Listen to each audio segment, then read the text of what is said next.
With the 15th pick and with the 26th pick in the 2019 NFL Draft, the Washington Redskins select Dwayne Haskins, Montez Sweat. Welcome, all my fellow Redskin brethren and sisters. I am your man and resident Redskins fan, Luke. Thank you for joining me here on the Redskins Report. So, I'm going to get right to the chase, cut straight through the bullshit tonight, and I'm going to ask you guys a question, and just use the hashtag LouisTLive if you want me to read your response. I'm going to read as many of these quickly, and then we're going to get to business as usual. On a scale of 1 to 10. You know what? Let me shorten that. 1 to 5, because I don't want these crazy numbers. 1 to 5. 5 being the lowest.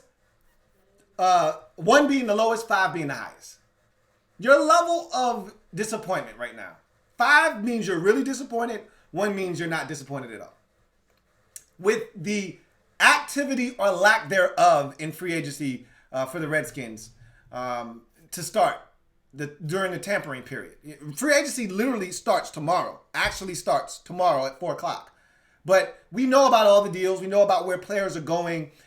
We've seen the activity from the Redskins the last 2 days, and really no big splashes to be made. You know, Kendall Fuller coming home is great, but not what we anticipated going into free agency. So I want to know, on a scale of 1 to 5, what is your level of disappointment? I'm going to read off these numbers right now, rapid fire. Then we're going to open up phone lines, super chats, all of that good stuff. But I want to see where you guys are right now. All right.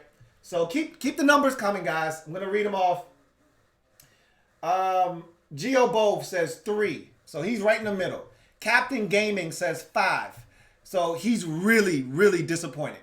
Riley Griffith says just a 2. Okay. Just Andre right in the middle. He has 3. DMV fan 123 says it's a 1. Not disappointed at all. Geo Bove said 3. We read that. Mercer Pride says a 2. So does Skylar V. Brian Harding is at a 4 right now. JC is at a 2. Valor Watts is at a 2. Jordan Like the GOAT is at a 1. Spaz Out Trey is at a 4. Rashad Brooks is at a 3. So is Big Money D. Jesse N is at a -1. Okay, so that tells you how concerned he is. All right. Gregory Lightbody is at a 4. W Figueroa is at a 5. Jimmy Locklear is at a 5 as well. So those two gentlemen there, not pleased at all. Raw Up and Coming Blog News is at a 5. W Figueroa is at a 5. Okay. Jacob, I got you, Timothy. I got your question from the last video. Jacob is at a 5, and let's see. I'll read a few more of these. Jacob is at a 5. Ebony Wright is at a 3. My man JP is at a 3. Anu J is at a 4. McTrayer McClellan is at a 2. King Jig the Boss is at a 2. Daily Grind is at a 4. Trayvon Johnson is at a 3.5. DT21 is at a 1. Philip Boyd is at a 2. Let's see. Jahi is at a 5. Will Lewis is at a 6. He's got his pitchfork and torch out already. My goodness. Neil the Cap is at 3. Damian Powell is at a 3. Says he's not going to be too disappointed because it takes time to build a winner. Laquan Steele is at a 3. Ron Cole the third is at a 2. Andrew Thompson is at a 4. Mark Molinex is at a 3. Poopin' for Noopin is at a 1. Rashard Collins is at a 4. D Nice is at a 3. CJ Miles is at a 1. Redskins Pride is at a 1. DeMarco Williams is at a 3. Ronaldo Gonzalez is at a 1. Junior 13 is at a 5. And on and on and on and on and on we go. So you guys, T. Archer at a 5. Blaine Howard at a 2. Cooper Gorman at a 2. You see where this is going. So what I'm getting from reading those numbers is that we're all over the place right now, but a lot of you are really, really frustrated. Then there are a lot of you that are like, not a big deal at all. And then there are a lot of you in the middle. So it's somewhat what I expected. Although most of the people I've talked to were really down about the lack of activity by the Redskins. And you know what? I shouldn't say lack of activity, because in 2 days the Redskins have signed 5 players. All right, it's just the fact that of the 5 players, one of those guys is probably legitimately a contributing football player and an impact player. And the rest of these guys are either backups, role players, or guys that we don't think factor into the long-term growth of this football team moving forward. So, yes, it is a little disappointing from that aspect of things. But I myself, I'm at a 1. This doesn't trouble me at all. Not one bit. Okay? I went into this thing with an open mind that if we overspent, I wasn't going to get too bent out of shape, although I didn't want to. Like, for instance, I'm glad we didn't sign Amari Cooper. He did us a favor. Okay? I am not an Amari Cooper fan. You know that. I never wanted that guy in free agency. The fact that they were willing to overpay for Amari Cooper. Yes, I said overpay, because anything 1 cent over the $100 million the Cowboys gave him is an overpay. And he's a hell of a receiver when he wants to be. All right, but there are too many games of 3 catches for 32 yards from Amari Cooper. He has no problem. Now, look, you're going to get 2 or 3 236, 2 touchdown, 185, 3 touchdowns. You're going to get a couple of those a season. All right, we've seen it up close and personal. However, I didn't want to spend that kind of money on Amari Cooper. I'm sorry, I didn't. I'd much rather allocate those resources to 3 other players. Seriously. Not Amari Cooper. And take it a step further, I don't think our receiving core is that bad where you need to go spend that kind of money on somebody. I just don't. When I look at this roster, I look at other positions and think, hey, if you're going to spend $100 million somewhere, it doesn't need to be wide receiver. Doesn't need to be wide receiver. You want to spend $100 million? Go spend it at cornerback. We could have gave a corner 60. We just gave Kendall Fuller 40. There's your $100 million right there. I'd rather you go spend it that way. I'm not saying. I'm just saying. So you guys, you kind of feel where I'm coming from, some of you. And I had a comment, super chat from my man, Timothy Wells. And I'm going to read that here in a second and kind of expound upon that. But get back to my original point is that a lot of Redskins fans were not happy with the first 2 days of free agency. And I get where you're coming from, but at the same time, I'm going to continue to echo the same sentiments I've been saying since Dwayne got in the game. Relax, okay? Everything takes time. It is a process. It's almost as if some of you wanted the Redskins to turn the clock back to 2003 to 2000 and fire up Redskins 1 and just start signing everyone under the sun. You know? And I hate to be that guy that goes from one extreme to the other end, you know, of the spectrum. And because that's not what some of you are asking for. Some of you aren't asking for the Redskins to go out and sign Amari Cooper, Austin Hooper, Byron Jones, and James Bradbury, which is what the Redskins would have done once upon a time. You're not asking for that. You were just asking for 1 or 2 of those guys. And I get it. Especially being that we've talked about this all offseason, and the Redskins were rumored to at least 1, if not 2 or 3 of those guys, and to come up with a Blanco to get none of those guys, It could be frustrating, but for me, I'm just, it's all a part of the process. It's all a part of the process. And I'm not upset. I'm really not that bent out of shape about the lack of free agency targets by the Redskins or the guys that, now, you know what I am a little disappointed in is that they keep bringing in these guys that are non-factors, these guys that are special teams players. Like, okay, how many of these guys do you need? I don't know if you guys were paying attention, but like 3 weeks ago, the Redskins signed some guy that was on the Panthers roster as a core special teamer. He was a linebacker. All right. I don't remember what his name was, but I'm like, okay, cool. You know, you need a couple of those on your team. You know, every team has a couple of guys that they trust. I call them fiends. You need at least 2.5 fiends on special teams so that you don't get a kick return or a punt return on your head for a touchdown several times throughout the season. You need 2.5 fiends. That's always been my rule. You guys have heard me say that before. 2.5 special teams fiends means you're not going to have to worry about guys running back kicks on you for touchdowns. So you need those dudes. And I figured the guy they got from Carolina at the linebacker position is one of those fiends. And we probably already have one on the roster already, like a Troy Apke. So I'm like, you don't really need too many more of these dudes. And then you go out and you get Kevin Pierre-Louis, and I'm like, bro, we already got one of those. Why you need to go get another one? You know, and then you bring back John Bostic, and I'm like, cool, I'm cool with John Bostic. But then you go get Thomas Davis, and I get it. They're not all the same. Thomas Davis is a weak side linebacker. All right? Maybe at this point of his career, he's probably more of a strong side backer, but Thomas Davis is a guy that can run. We don't have a lot of guys that can run at the linebacker position, but I'm like, Thomas Davis is 87 years old. What is he going to do? There's a reason the Chargers signed him to a 3-year deal or 2-year deal and cut him after 1 year. He's not the same guy.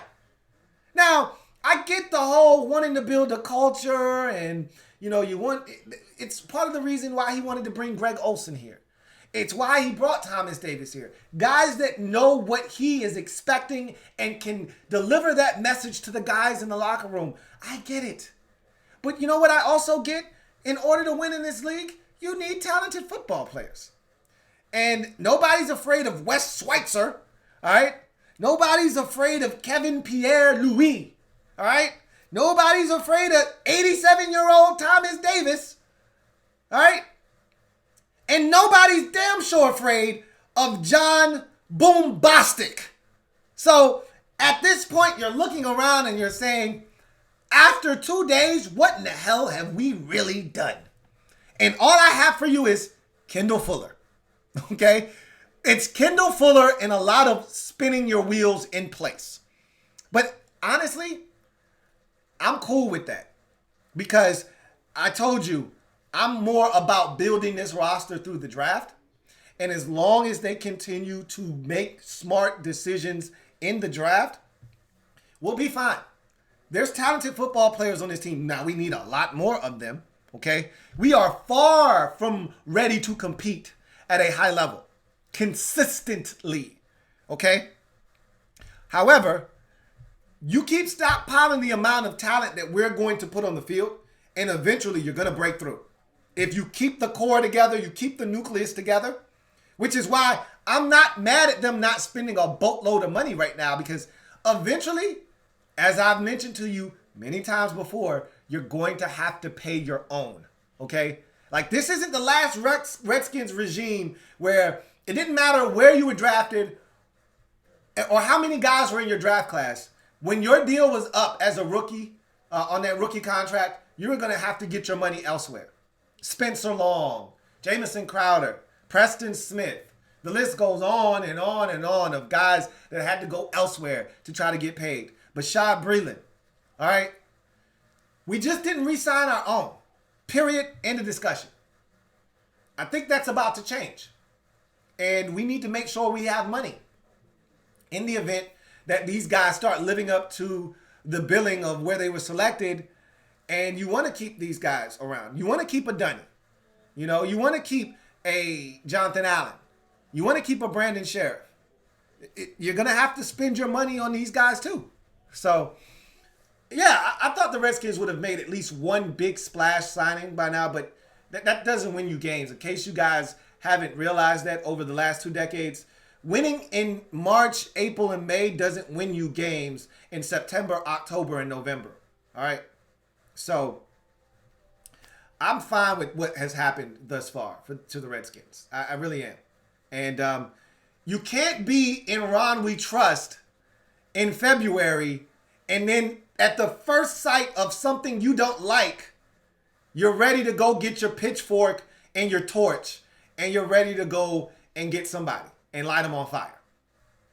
All right? Patience, guys. Come on. You got this. Patience. All right? I'm dressing all black like the Omen for you guys. This isn't for me. All right? This isn't for me.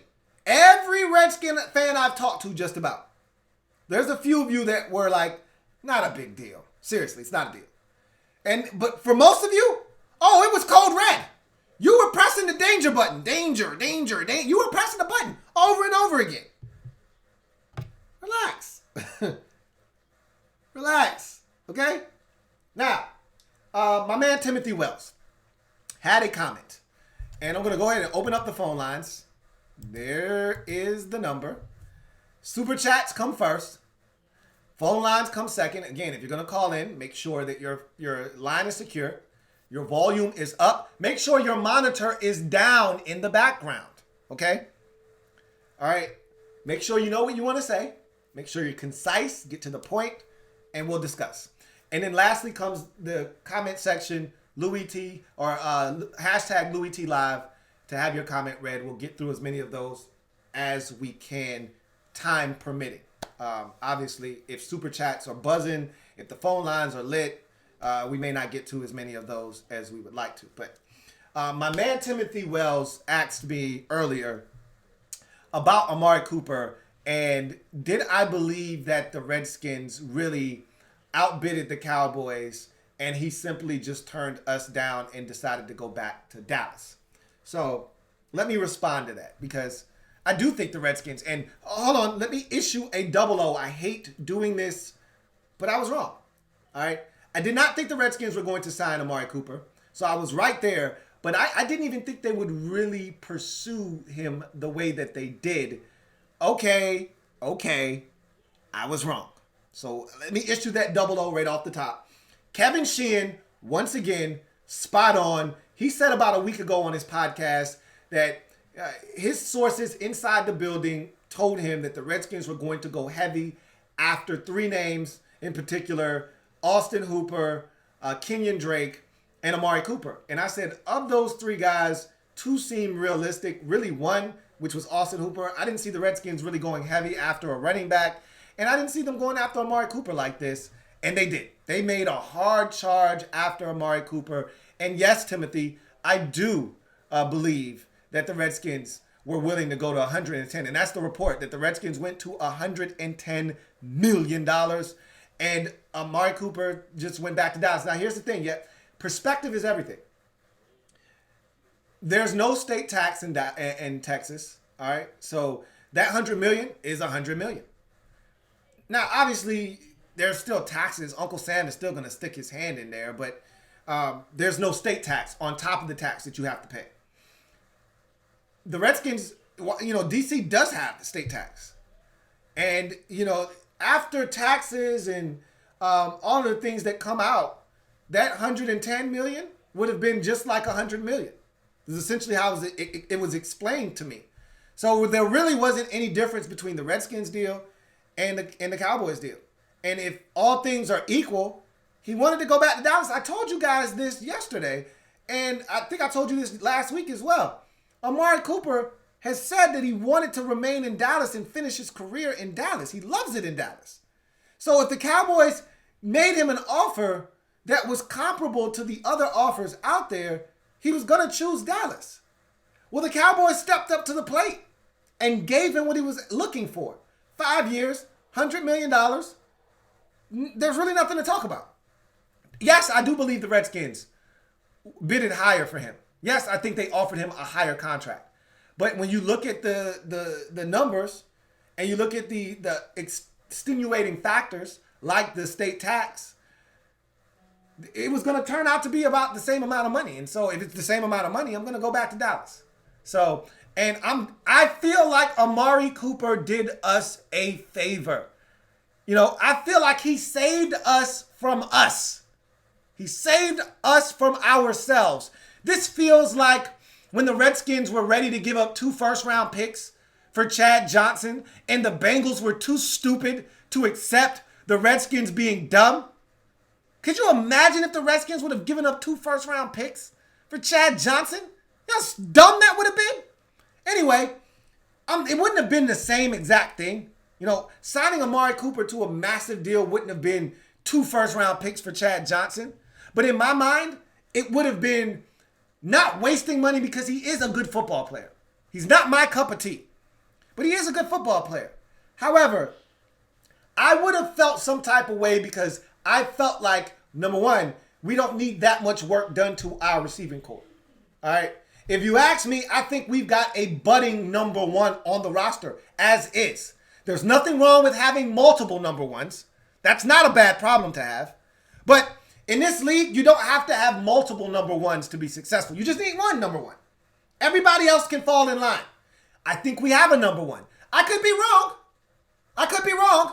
But I feel like we have a number 1 wide receiver already. All right? Maybe the rest of the league hasn't figured that out yet. In due time, they will.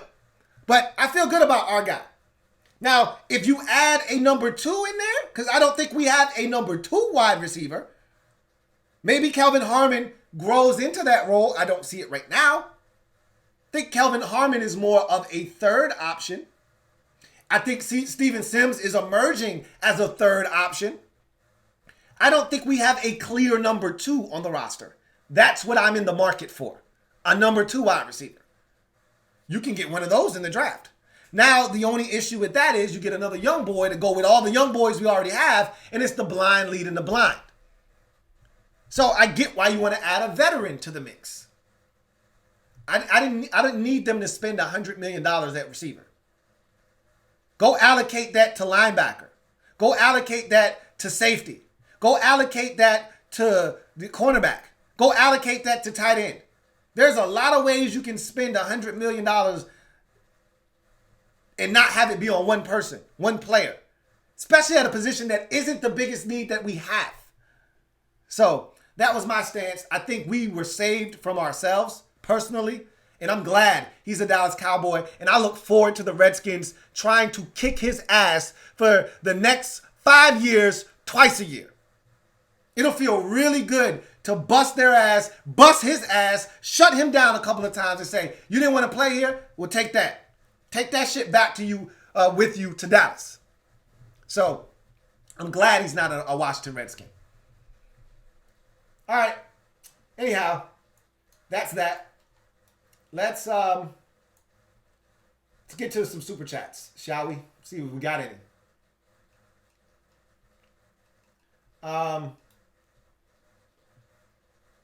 Let's see where we're at. Got a couple of super chats, so we will jump into them. The first is from my man BD.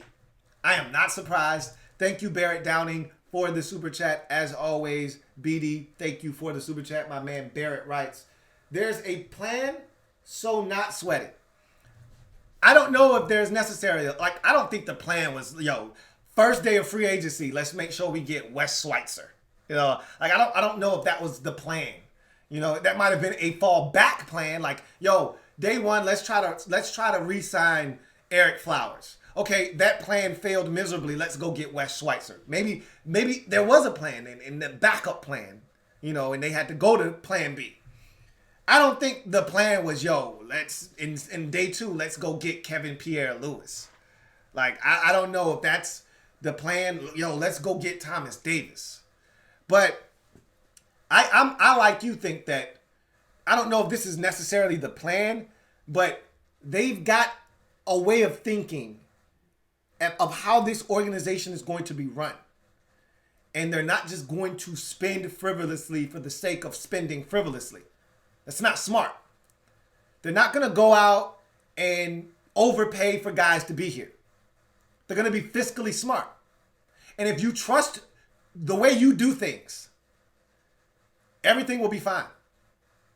Because if you know you have confidence in your ability to draft, you have confidence in your ability to identify good football players, you don't have to overspend to get a good football player if you can identify guys that fit in your scheme. So I, like you, think that there is some type of plan. I don't know if this is exactly it. Obviously, getting Amari Cooper was a part of the plan. That plan fell through. So we'll see what plan B is at wide receiver. Thank you for the super chat, though, Barrett Downing. Got another super chat. This one from Trevor Patch. Appreciate the super chat, Trevor. Greatly appreciate it. My man Trevor Patch writes, late tuning in, did we talk about Thaddeus Moss? Not tonight. We've talked about him in the past. Thad Moss, tight end out of LSU. I mean, unless something major happened with him, as far as I know, he's a guy that I think is going to be around in the mid rounds. You know, he may come off the board as early as the third round, but to me, he's more of a fourth, fifth round guy. Excuse me. And we'll see what happens. We'll see if the Redskins are in the market for a tight end at that time, or if they have other pressing needs that they want to address, or if they just feel like there are better football players on the board at the time of their pick. They got 2 fourth-rounders now with the compensatory pick that they gained from all the guys they lost in free agency 2 off seasons ago. So we'll see what happens. Thanks for the super chat, Trevor. Andrew Thompson, my man, AT, thank you for the super chat, Drew. As always, greatly appreciated, Drew. My man Andrew writes, last offseason, I was concerned about safety and tight end. We did nothing to address that, and it burned us. I want to see us go after needs, not throw money at Cooper. I know it's early, but I'm concerned. No code red. So Drew sounds like one of those guys that's right around a 3-ish, somewhere in that neighborhood. He's trending towards 4, but he's right now at a 3. And I don't blame you for feeling that way. Remember, we talked about specifically a couple of positions last year going into the season. I wasn't necessarily concerned about tight end. That wasn't one of my needs going into the season last year. I thought we had some issues at a number of spots last year. Offensive line was one of them. That turned out to be the case. Even though the offensive line wasn't terrible, we had some injuries, and we felt the impact of some of those injuries. I had an issue with the Redskins' depth at corner last year. Remember, we had all these older corners like Dominique Rodgers-Cromartie and all those guys going into the season, and we had unproven guys, and we thought that Norman could have been cut last year. He wasn't. So that was one of my concerns, but you know, you hate having needs all offseason and then you don't address them. I think they're going to address those. Like, it'd be one thing if we were sitting here a week after the draft still talking about the same needs we were talking about prior to free agency. Like, even if we don't address them in free agency, it's not a big deal because you still got the draft. You still have an opportunity to address safety and tight end. You don't have to do it in free agency. And I still think they're going to sign. I told you I thought they were going to sign. Remember, I told you guys yesterday, I think they're going to sign Kendall Fuller. Remember, I sat here and someone asked me a question about the Redskins and who I thought the first major free agent signing was going to be for the Redskins. And I said, it's going to be Kendall Fuller. I think that's what it's going to be. I said, specifically, I think it's going to be a corner. If I get more specific, I think it's going to be Kendall Fuller. It was Kendall Fuller. I think the Redskins are going to sign a safety. Now, how high profile is this safety? I don't know. I never met the guy. I just know they're going to go safety. It wouldn't shock me if they went tight end. There are several guys still out there. I'm not an Eric Ebron guy, but Eric Ebron is out there. The Titans released Delanie Walker a few days ago. He's another veteran that's available. I mean, there are options out there for the Redskins to explore if they want to go that route. If they want to just wait till the draft, they can do that as well. There are a bunch of safeties out there.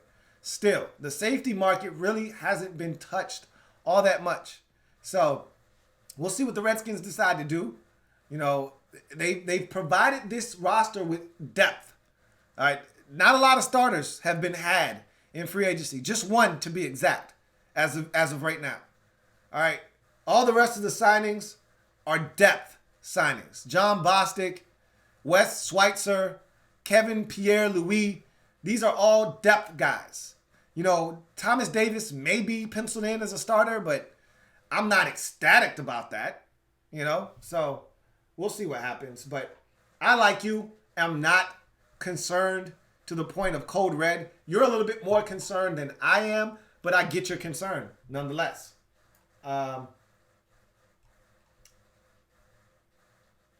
Let's see. Got another super chat. Oh, it's from my man Andrew Thompson again. Double up.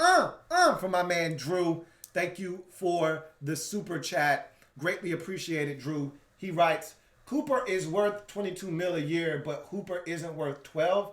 You said it yourself. Cooper saved us from us. That's concerning. Look, I'm with you, man. I would have went to $12 million on Austin Hooper, and who's to say that the Redskins didn't match what the Browns were willing to pay, and that he just went to Cleveland first. You know, the Browns may have just gotten to him first, and he jumped at that opportunity. He wants to play with Baker Mayfield, and he really likes Kevin Stefanski. I mean, who's to say what the situation was? But I just didn't think Amari Cooper was worth $22 million a year. I'm sorry. I just, if you're going to pay that kind of money to a wide receiver, he's got to be a dog. And Amari Cooper is far from a dog. More like a cat. Now, again, he's a hell of a cat that will scratch your damn eyeballs out if you let him. But I've seen Amari Cooper go hide in the corner quietly in some games before. How about that Eagles game when the Cowboys had to have it last year? Yeah, he might have been a little banged up. But if I'm paying you $22 million, those are the types of games I need you to show up in. He had a couple of drops in that game. He was not good. Dak Prescott was not good. Amari Cooper was not good either. All right? I'm not saying. I'm just saying. So, you're right. That is somewhat concerning, but not really. Because, again, free agency is a two-way street. The Redskins could have really wanted Austin Hooper. What if he didn't want the Redskins? You got to also think about it from that perspective. Amari Cooper, he didn't want the Redskins. Had he felt like the Cowboys disrespected him or he wanted out, he would have went to Washington. He didn't want to leave Dallas. And he didn't want to leave, especially for Washington. So you know what? F him. Good for him. Good for us. Like I said, he saved us from us. Let's see. I think that's the last super chat we have. No, it is not. Got some more super chats. This one from Loco Jackson YT. Loco Jackson YT, thank you for the super chat. Loco writes, how about Emmanuel Sanders? I've been singing the name Emmanuel Sanders, E-Man San, for as long as I can remember. Have always been an Emmanuel Sanders fan. I think he would be a perfect fit here. He'd be the quintessential number 2 option at this point of his career.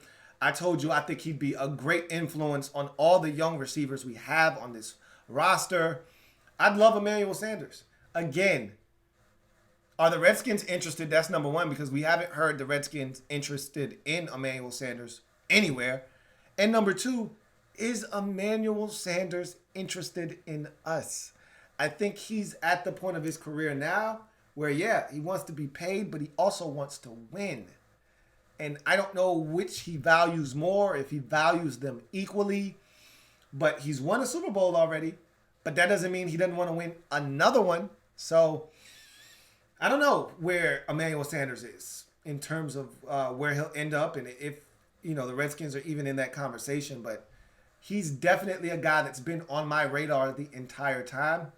And I would love it if he ended up here. I don't think it's going to happen, but I would love it if he ended up here. Thank you for the super chat. Another super chat from my man Barrett Downing, my man BD. Double up. For my man Barrett Downing. Barrett writes, is D Free still out there? And what do you think if he could fit? Yes, Devontae Freeman was released by the Atlanta Falcons, I'd say 48 hours ago. Would he be a great fit for this offense? I think he would be. I think he would be a good fit, but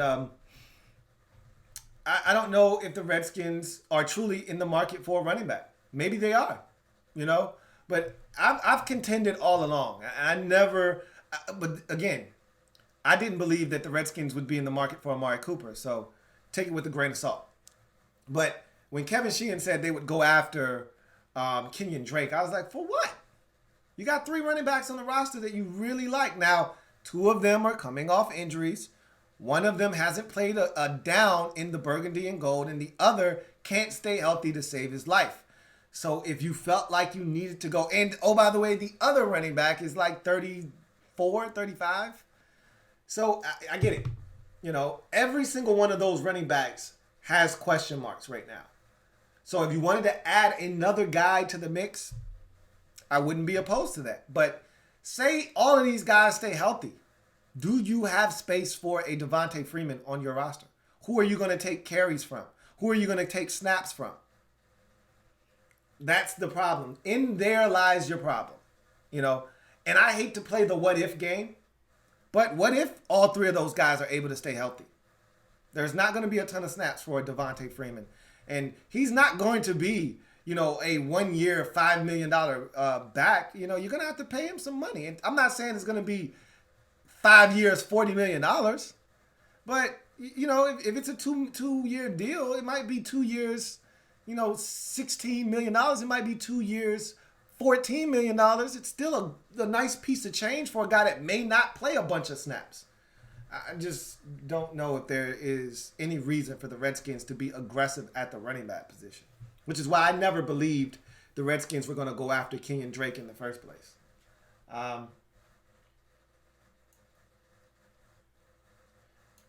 Daily Grind, thank you for the super chat. Greatly appreciated, Daily Grind. Daily Grind writes, this free agency doesn't have Kyle's name on it, in my opinion. Maybe it does, maybe it doesn't. This is Kyle's first year over the pro personnel side of things. He's always been on the college pro scouting side. Now this is his first year along with, Alex Santos has always been in charge of the pro personnel. But really we know it was always really Bruce Allen who decided if guys were going to be signed or not. I don't know if this is a Ron Rivera production, if this is Kyle Smith and his fingerprints are all over this or what. It feels Ron Rivera-ish, the signing of Thomas Davis. That feels like a Ron Rivera Productions signing, but, we'll see. Kyle, where he makes his money to me is the draft. Kyle does a phenomenal job of scouting and putting together a board that makes sense. And that's where I think he is going to show what his worth is to this organization yet again in the draft. So we'll see. But maybe this offseason to this point doesn't have Kyle's name on it. Maybe it does. I think he's got some input.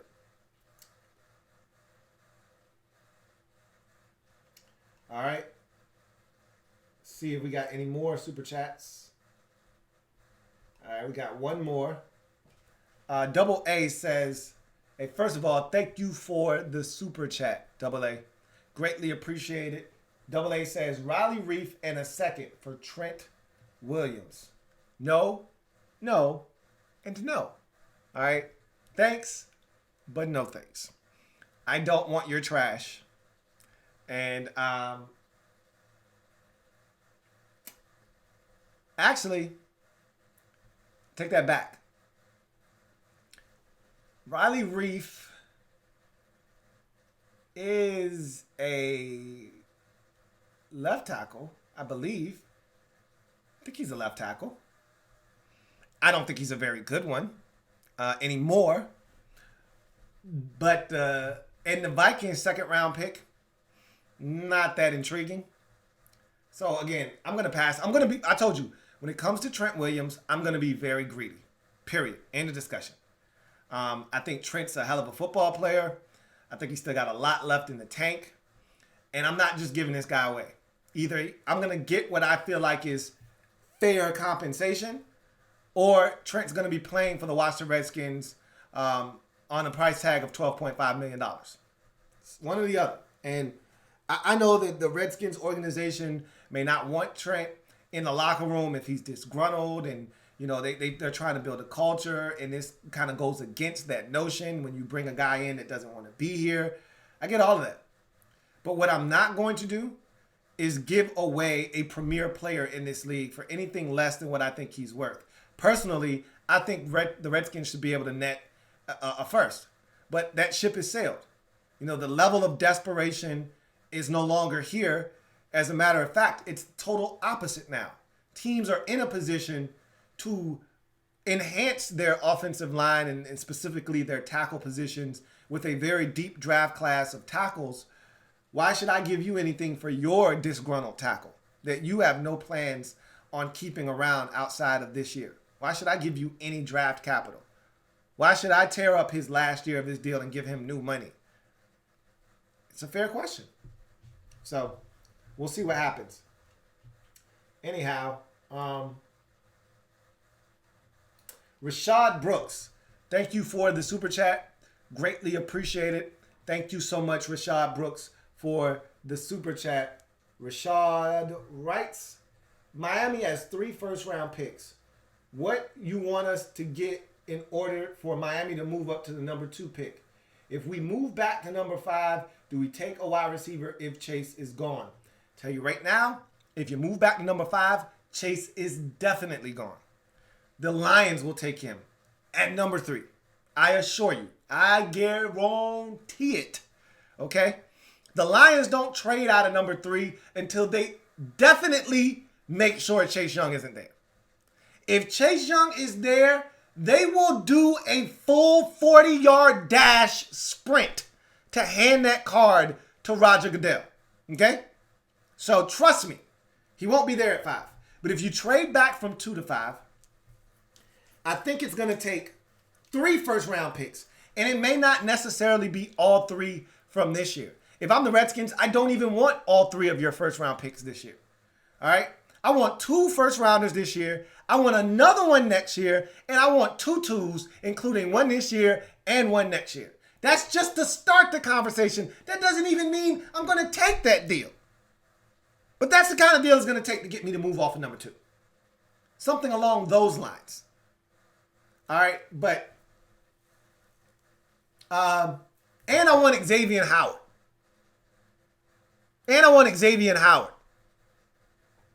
Yeah, I'm being greedy. I'm being crazy. I'm being outlandish. That's how I feel about the number 2 pick and how I feel about Chase Young. No way the Redskins move back to 5 and get Chase Young. And I'll take it a step further. No way the Redskins move back to 5 and even think about drafting a wide receiver. They move back to 5, and it's Isaiah Simmons. It's Jeffrey Okudah. It's one of those types of guys. If you've traded Trent already and you don't have a replacement, it could be Mekhi Becton. All right, but no way, shape, or form is it a wide receiver at 5. Anyhow, thank you for the super chat, Rashad Brooks. Next super chat is from my man, John Saluter. Thank you for the super chat, John Saluter. Greatly appreciated. My man John writes, crazy times we're going through, Lou. Thank God for free agency keeping me sane. Didn't think we did anything special, but I like the moves so far. As I mentioned to you yesterday, thank you for the super chat, John. Sometimes the best move is the move you don't make, okay? I I don't have any problems with what they've done. You know, outside of the fact that I feel like they're stockpiling backups. But you need depth in this league. You know, the one thing you don't want to do is get to the season, get into week 6, have a couple of injuries, and you're looking around at who can step up.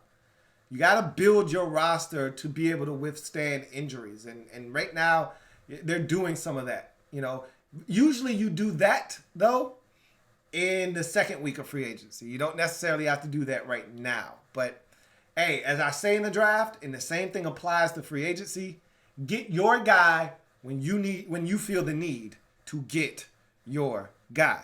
And obviously the Redskins felt the need to move on all the players that they have to this point because, as I've always told you, somebody's usually eyeballing your stuff. So if you think, I'll wait on this guy, somebody else is thinking, hey, man, let's go get this guy. And so I don't have a problem with the moves that have been made either to this point.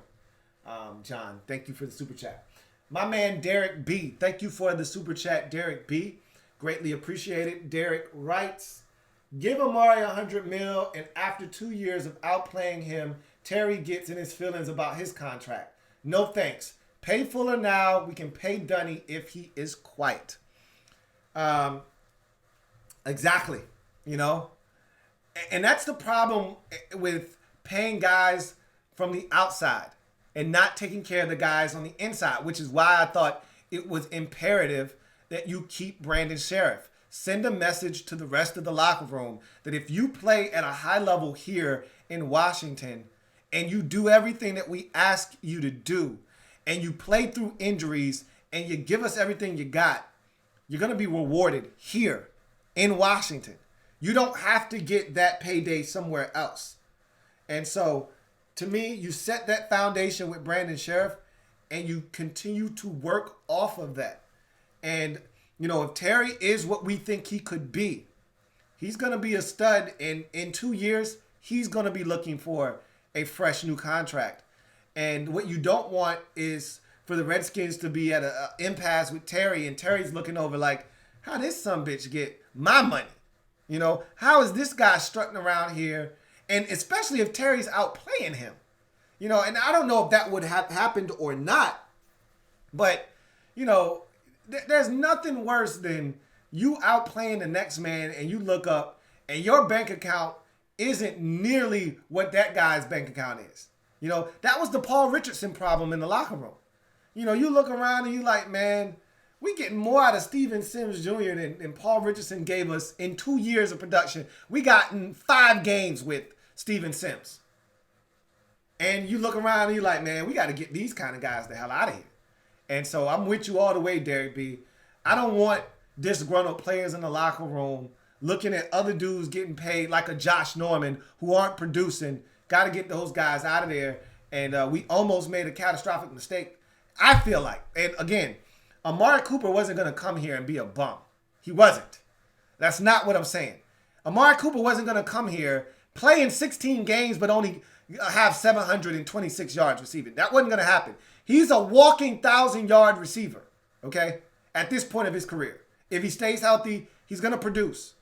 But similar to Brian Orakpo or Ryan Kerrigan, yep, we'll look up at the end of the season and Orakpo's got 10.5 or Kerrigan's got 12.5, and you're like, man, Kerrigan had a hell of a season. But when you actually deep dive into how those sacks were achieved, who they were achieved against, and when those sacks came and the games they came, you're like, not really all that impressive. You know? Where were those sacks against the other NFC East teams? Where was those sacks against Carson Wentz? Dak Prescott? You know? How many times did you bag Daniel Jones? Amari Cooper ate us up. I'm not gonna lie. He didn't eat the Philadelphia Eagles up in that game in Philly last year. Now, he did eat their ass up the first time they played last year. Big time. On Sunday Night Football. Went off. All right? Or that might have been last year. The year before that, I should say, when he first got to Dallas. Either way, he's a good football player. But I wasn't looking forward to him coming onto this roster. So, thank you for the super chat, Derek B. Got another super chat This one from the Daily Grind. My man Daily Grind with the super chat. And Daily Grind says, I sure would like the Chargers' second round pick, but Brady is in Tampa Bay now and they aren't desperate for tackle anymore. Thank you for the super chat, Daily Grind. Once again, greatly appreciated. I think that's your second one. We're going to double up anyway. Double up. Whether it was or not. Yeah, I don't know if it was you who brought it up on socials. When I was on Twitter talking to somebody and somebody made a great comment like, yo, I would love the Chargers to get Tom Brady. Then they could come take Trent off our hands for this second. And I was like, that's pretty damn enticing.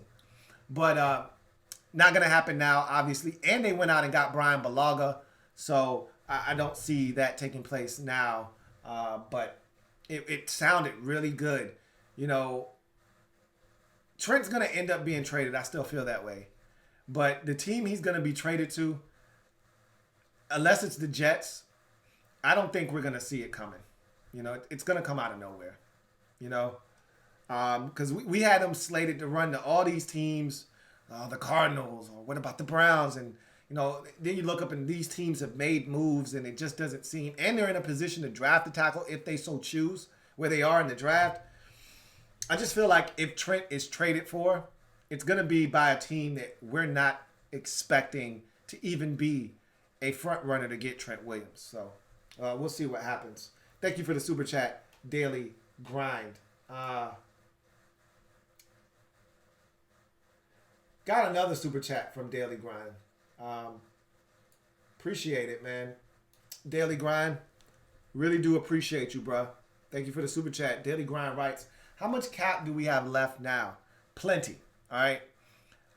With the additional $10 million added to the salary cap, I think the Redskins were right around $60 million. Then you had the Brandon Sheriff franchise tag. I think take a nice $15 million chunk out if they don't reach a long-term agreement. So now you're looking at roughly around 45 or so. And, you know, Trent's on the hook for 12 and a half, but if you move him, you get that 12 and a half back. So right now, just call it right around 50 million. You know, we went into this thing with right around 50 million, and we really haven't spent a lot of it to begin with. You know, a lot of these deals are minor deals. I don't know about you. I don't know if there have been details released about the Thomas Davis deal. I assume it's a 1-year deal, you know, at most a 2-year deal. Not a lot of guarantees. Not going to be a heavy and guarantees deal. You know, I think it's going to be incentive laden. And I can't see it being for any more than $12 million if it's 2 years. If it's 1 year, I can't see it being any more than $8 million. If that, you know, it's probably more like a $7.5 million deal. But you know, whatever the case may be, you know, John Bostic is 2 years, $6.6 million. Wes Schweitzer is $4.5 million per on 13 mil total. Like, these aren't massive deals you're talking about. So Redskins still have plenty of cap space available to them. You know, nothing they've done to this point takes them out of the running for, you know, a big name free agent if they so choose. So, I don't know the exact number, but we've got plenty of cap space. You know, anywhere near 40 million still left in cap space. And again, with a trade of Trent Williams, that number balloons back over 50. You know, if the Redskins don't do anything else. You know, so, you know, obviously Kendall Fuller 10 per, but we don't know how the contract's set up and how much of that counts against the cap this year. So just know the Redskins have plenty of cap space, plenty of room to maneuver and do whatever they like. All right, let's see if we have any more super chats. If not, we'll go to the phone lines. Got another super chat. Gonna read that. This one from my man Curtis O. All right, appreciate the super chat, Curtis Owens. feel like you've already super chatted tonight. So I'm just going, double up, for you. I'm not sure, but I feel like you have. Appreciate you, Curtis. What are your thoughts on Bashad Perryman? At hashtag HTTR. Actually had his best season of his career last year. Did Bashad Perryman in Tampa Bay with the Buccaneers. Was actually thoroughly impressed with the progress he made after watching him in Baltimore flame out and watching him in Cleveland not really do much there. I thought he was fast on his way out of the league. But to my surprise, he got in Tampa. They had a bunch of injuries. He became their main target, and he did not disappoint. And so I think Bashad Perriman is a solid receiver. I don't know if I feel like he's necessarily a number 2. I think he's more of a third option, which we already have on our football team. But if the Redskins were to go out and sign him, I wouldn't have a problem with it. He's not a guy on my list, per se. So Bashad Perriman is interesting because he's big, which I think we need a big receiver. He can run, which I think we need a receiver that can run. You'd like to have that combination of size and speed, but at the end of the day, we'll see what route the Redskins take, if in fact they are to go after a veteran receiver, and if Bashad Perriman is even in that discussion. We'll see. Thank you for the super chat once again. All right, got another super chat. This one from Andrew Thompson, my man Drew. Appreciate you, Drew. Good looking out. Thank you so much for the super chat. My man Drew writes, where do you think Cam goes? I think he goes to Chicago. I think that's because I remember early on in this process, the Bears being interested in trading for Andy Dalton. Don't know how true it was, but if you're willing to trade for Andy Dalton, why not just upgrade and go for Cam Newton? And I don't know how much it's going to cost you to get Cam Newton off of the Panthers.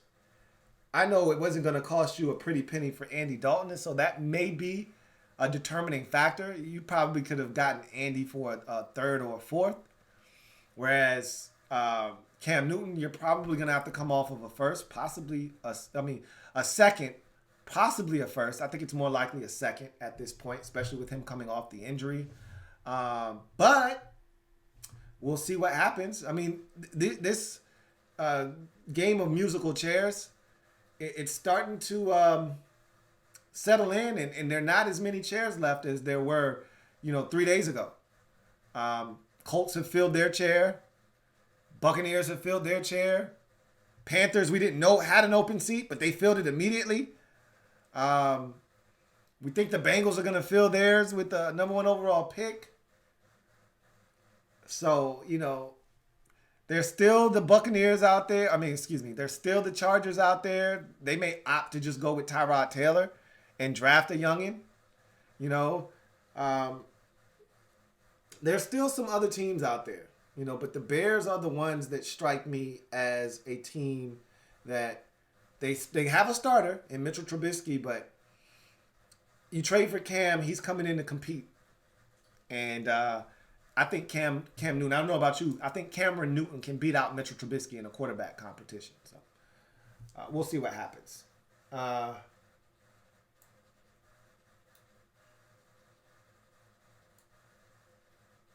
All right, so got another super chat. This one from my man John Perez, JP. Appreciate the super chat. JP writes, how would you feel about Malcolm Jenkins or Leonard Floyd? Or maybe Damarious Randall? If you ask me, give me Jenkins all day, twice on Sunday. I am actually good on Malcolm Jenkins.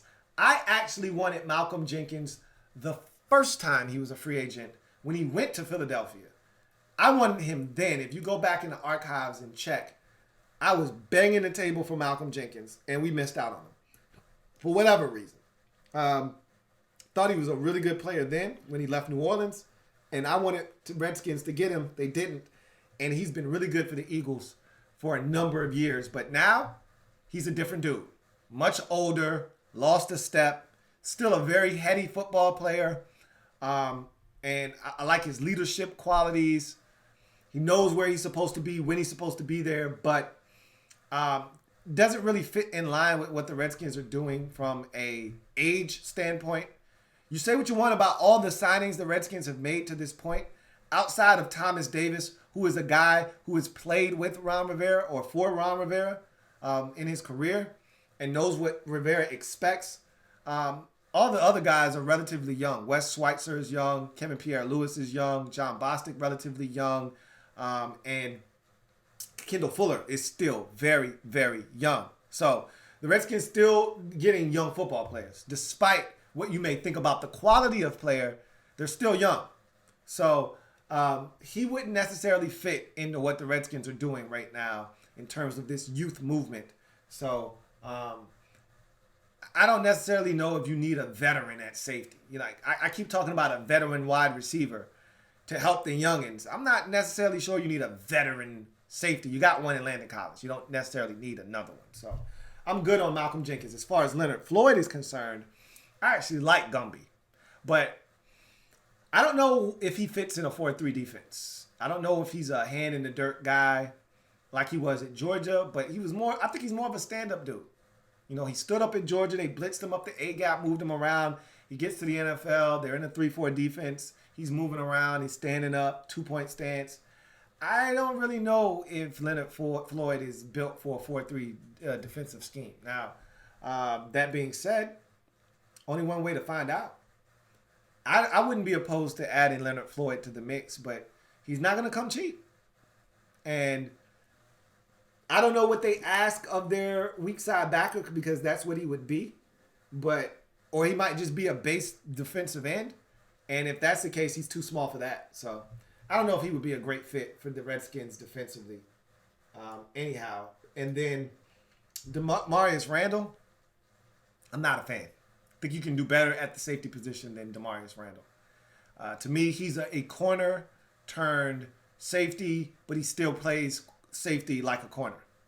And while that's good at times when you're dropping him over the slot or he's single high, it's not good when you're talking about tackling and that kind of thing. And I've seen Damarious Randall be physical before, but he's still a smaller guy.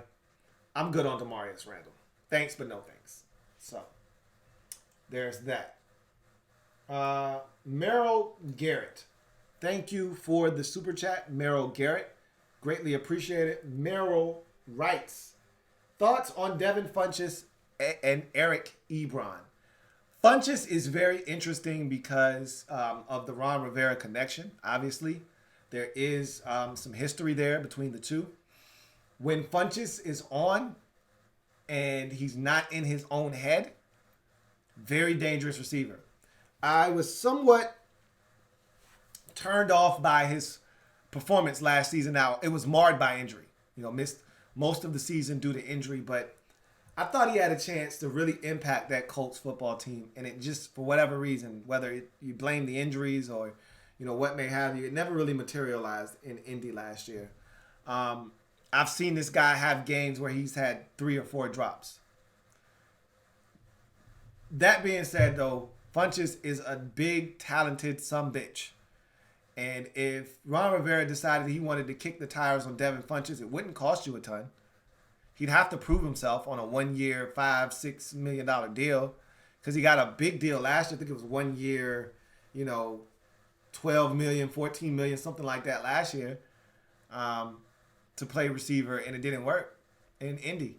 So he would have to prove himself all over again. I wouldn't mind giving Devin Funchess a 1-year prove-it deal. As far as Eric Ebron is concerned, a little lukewarm on Ebron.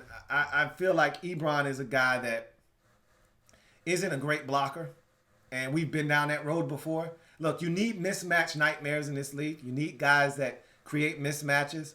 Ebron does that. He can win against safeties and backers, but he's a guy that's oft hurt.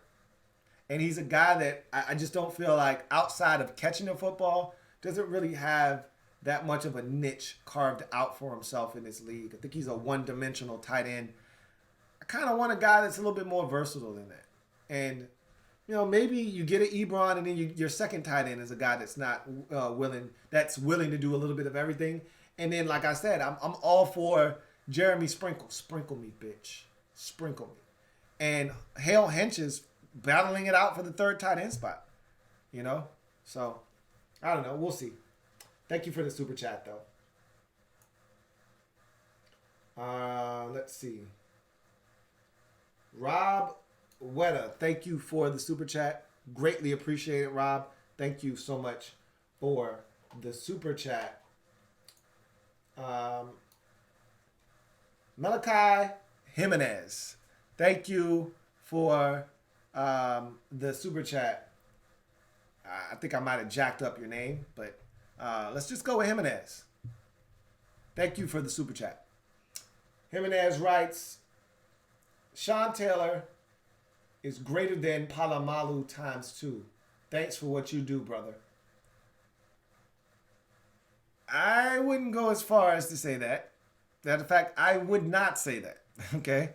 Sean Taylor's career was abbreviated. I think had he played his entire career, we might have been able to make that statement. But, having only seen Sean Taylor for a limited amount of time and seeing Troy Polamalu's entire career, that guy was an animal on the football field, was Polamalu. And so you got to respect his ability to make plays and do what he did for as long as he did in the league. But we all love Sean Taylor here, man. So you're not going to hear me utter too many bad things about my man, Sean. So anyhow, got another super chat. This one from Deontay Abney. Thank you for the super chat, Deontay. Really appreciate it. Deontay writes, what do you think about Von Bell? Safety out of New Orleans. I was actually somewhat high on him. I think I had like a second round grade on Von Bell coming out of Ohio State. For whatever reason, it seemed like it never really worked in New Orleans. I think he's a player with a lot of talent. Maybe a change of scenery will do him some good because there is talent there. And if he's put in the right system with the right players, maybe Von Bell is a player. I don't know. I'd be interested in kicking the tires. Depends on the price tag associated with Von Bell. I've heard him rumored to Carolina. Don't know if that's official or if that's something that the Panthers are exploring as we speak. But I did hear his name rumored to be, a guy that the Panthers are very interested in. I wouldn't have a problem with the Redskins kicking the tires on a Von Bell. I'm intrigued by that. And he fits the timeline of a guy coming off of his rookie contract, being signed to his first big deal. It makes a lot of sense, in terms of the time frame of where the Redskins are signing these guys and what age they're, at or around. So, thank you for the super chat. Curtis Owens, my man Curtis Owens with the super chat. Appreciate you, Curtis. You here with it, man. All right, my man CO says, do you think we go for another cornerback? Also, Fuller graded very well this year as a safety in a cover 3, a cover 1/cover 3. Do you think we got him for the slot or for safety? I'm still waiting on clarification on that, And they may use him as both, They may use him as a Swiss Army knife and a chess piece where, on first and second downs, they allow Landon Collins to come in the box as an 8th defender, and he's kind of roaming the field a little bit as a single high free safety in cover 1. Or a little bit of cover 3. And then on third downs, they drop him over the slot and allow him to man up somebody in the slot. And so, they may play around with him. I think they brought him here to be a nickel. I think that's their primary goal.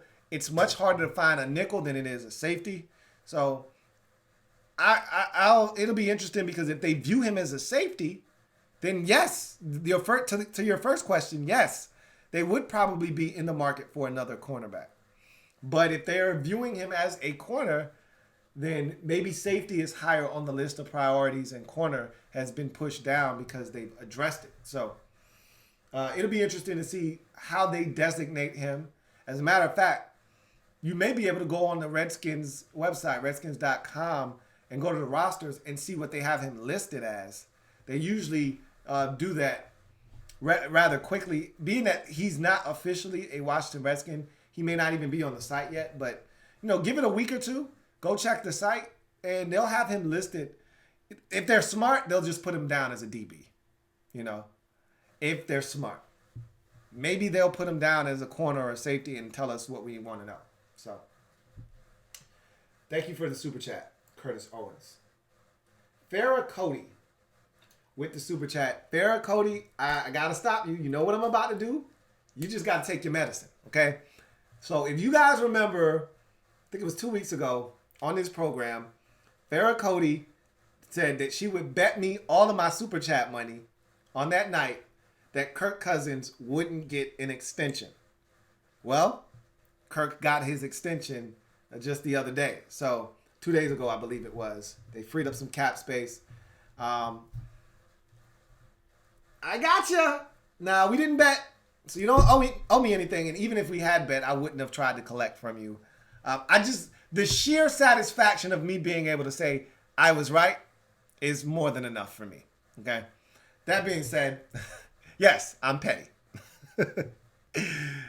Farrah Cody, thank you for the super chat. Greatly appreciated, Farrah. Farrah writes, AB still out there. I know he's crazy, but he's cheap. No. Nope. No. Okay? No. No. No. All right. Gally Sanford. And I think he's going to be suspended by the league, too. We'll see. I don't know. Gally Sanford, thank you for the super chat. Greatly appreciated, Gally Sanford. Appreciate the super chat. Gally writes, wanted to show some support. I missed the start of All Black. Come on, man. Bruce is gone. It's always a good day. Keep up the great work. I didn't do this for me, okay? I did this for you guys. All right? I did this for the fam because there were so many Redskins fans that were distraught by the first 2 days of the tampering period. Hell, the new league year hasn't even started, and Redskins fans are already at war. With the organization, they're up in arms. Everything's gonna be fine. It's gonna be fine. Relax. It's gonna be fine. Got another super chat. Thank you for the super chat once again, Gally Sanford. Really do appreciate it, man. That was a funny one. JP, my man JP with the super chat. Thanks a ton, JP, for the super chat. My man John writes, would you be cool with getting Delanie Walker? He's pretty much all that's left on the tight end market. I wouldn't be against it. I mean, he would fill the same role that I envisioned that of Greg Olsen filling. So I've always said I wouldn't mind. And initially, remember, I was against the old veteran tight end, but I knew what Greg was going to come in here and do. Delanie Walker's another one of those, locker room guys, but he was really vocal in Tennessee. I don't know if I'm necessarily looking forward to a vocal guy in the locker room. He was always a great soundbite, and that's cool when you play for a different team. I loved Delanie Walker's soundbites. He was a walking soundbite in that locker room. I loved it. But if he comes here, I don't want it. And at this, Delanie Walker, at the point of his career that he's at, he's like the old grandpa, the old uncle that just isn't afraid to say anything out of his damn mouth. He doesn't care because he's reached that status and that point of his life where he can say whatever he wants. And now he's at that point of his career where Delanie Walker can say whatever he wants. He's been in the league a very long time. I don't think, because he's in such great shape, I don't think people understand just how long Delanie Walker's been in this league. And so I wouldn't mind him being here. But as I mentioned with Greg Olsen, Grego, you're going to need to go draft a youngin, even if you get a Delanie Walker. Delanie by himself isn't enough. You need a youngin that Delanie can school. And so from that standpoint, it would make a ton of sense if you're planning on drafting a tight end. But we'll see what the Redskins decide to do, if they even decide to explore that avenue. For all we know, the Redskins could have been planning on Austin Hooper, and if they didn't get Hooper, they're just like, yo, we'll just draft one and we'll keep both Jeremy Sprinkle. Sprinkle me, bitch. Sprinkle me. And they'll keep Hale Henches and just draft a guy. I don't know if that's what they intend on doing. Maybe they do that. I don't know. We'll see. Thanks for the super chat, though, JP. Got another super chat. This one from Curtis Owens. And I really appreciate you, Curtis. Appreciate you. CO writes, is Tyler Eifert worth a prove-it deal? You already know where I stand on that. I told you that I would sign Tyler Eifert to a prove-it deal. Would have no problems doing it. Stay healthy and produce. I'd love to see it. He gets hurt, it's a prove-it deal. He's not going to kill you. You know what I mean? But we've been down the injury-prone road before. A lot of Redskins fans don't want to do that again. I get that side of the argument, but at this point, what the hell? Why not?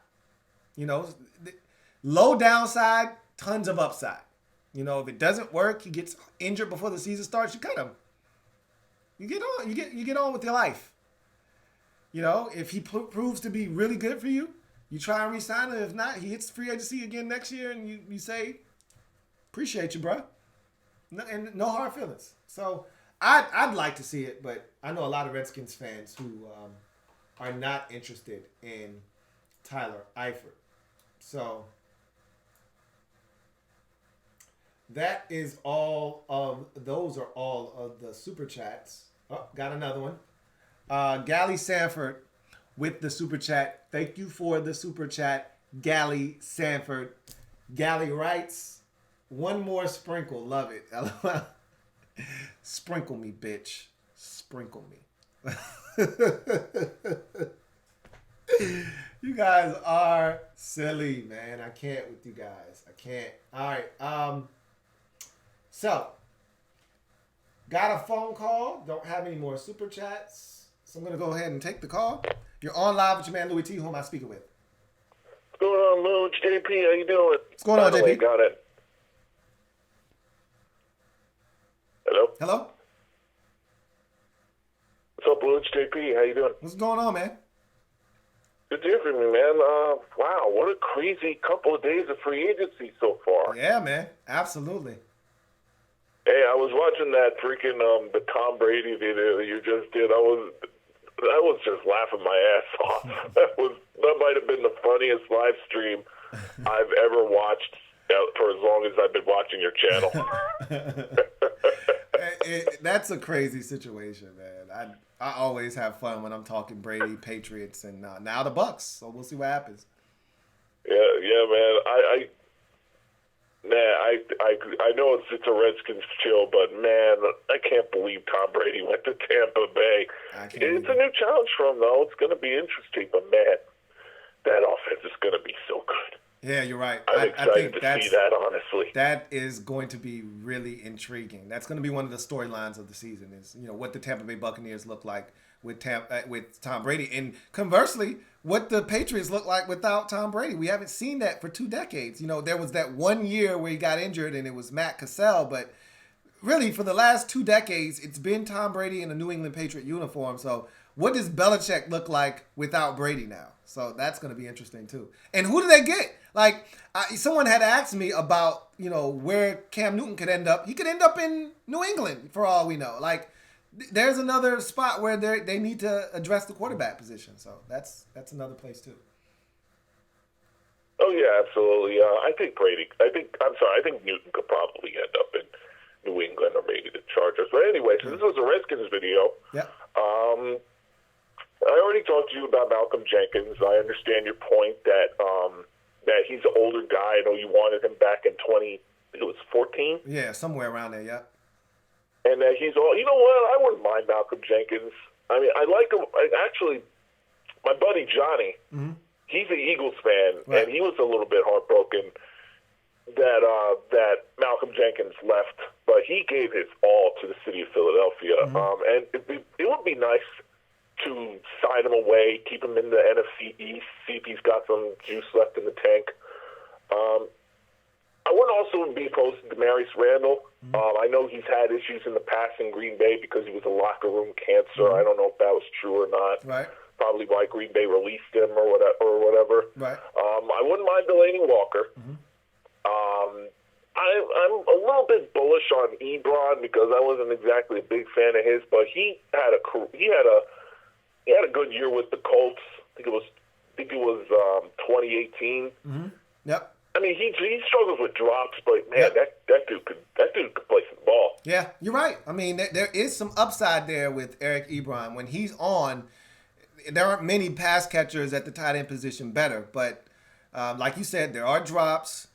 He does take some plays off. He's not great in the run game, and he's always injured. So there's a lot that comes with the Eric Ebron package that I'm just not really trying to sign up for. And Ebron's not going to come cheap either. You know, he's still, considered one of the better tight ends in terms of catching the football in this league. I think he's still going to command a solid enough deal. So I don't know what the Redskins are looking to spend. Yeah, he's going to command some money. I do. You know what I do like? I like I said this earlier today. I like the Thomas Davis signing. I know he's an ancient man in this league. I know he's been around it a long time. This guy Thomas Davis might have some juice left in the tank. You know, he's a Walter Payton Man of the Year guy.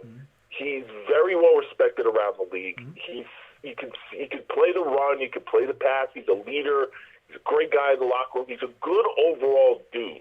Yep. I would love to have. I'm glad that we're getting him because that means Ron Rivera's looking for guys that bring a winning culture. Thomas Davis is one of those guys. They spent years in Carolina together, and I'm honestly excited. Even though I know he's not the same guy he used to be when he was in the Pro Bowl, but if he can give us a couple of good years of production, and he can come in, he can mentor the linebacker course, he can come in and mentor Holcomb, and maybe screw Reuben Foster's head on straight, and I'm really anxious to see that, honestly.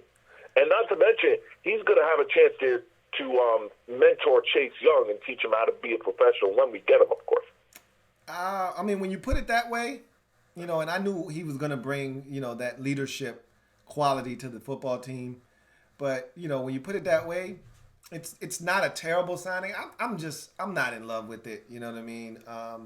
But because he wasn't great. He wasn't terrible in Los Angeles last year. He wasn't terrible. But you could see he wasn't the same guy. And so I'm not really too concerned with the whole can he still play? He can still run. He can still do the things that got him in this league and has kept him around for as long as he's been here. I don't want him being here to stop another young guy that may be more talented at this point of his career from getting on the field and getting snaps, if you understand what I'm saying. No, I understand. I think Ron Rivera is going to give plenty of the guys playing time and starters minutes, but they got to earn it. Yeah, Remember, Ron Rivera at his introductory press conference, he said, "We're not going to give anything to you guys. You got to earn it." Right. Absolutely. I agree with that. So, hey man, Yeah. JP, I appreciate you phoning in, man, and I appreciate the super chats, man. You take it easy. Hey, no problem, man. Have a good night. Likewise. All right. All right. So, got a couple of super chats. Want to read those? This one from Jake Willis. What you talking about, Willis? My man, Jake. Jake, thank you for the super chat. Jake writes, I'm happy with free agency so far. I never like spending big on free agents. Take care of our own and draft. The culture is damn good. That actually might be a much better statement now than it ever has been under the entire Bruce Allen regime. So I've never been really big on spending huge on free agents, although, you pick out a couple guys that you wouldn't mind spending on, and if you get those guys, great. If you don't, it's cool. Like I never get too high or get too low.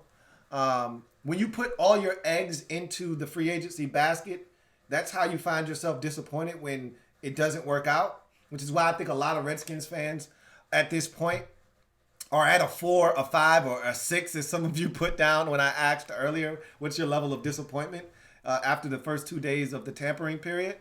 But, if you don't allow yourself to feel like they have to go out and get guys, then you won't be disappointed. Again, you don't win in March, April, May. You don't win games now. So it helps if you get good football players. Trust me. But it's not how much you spend, it's who you spend it on.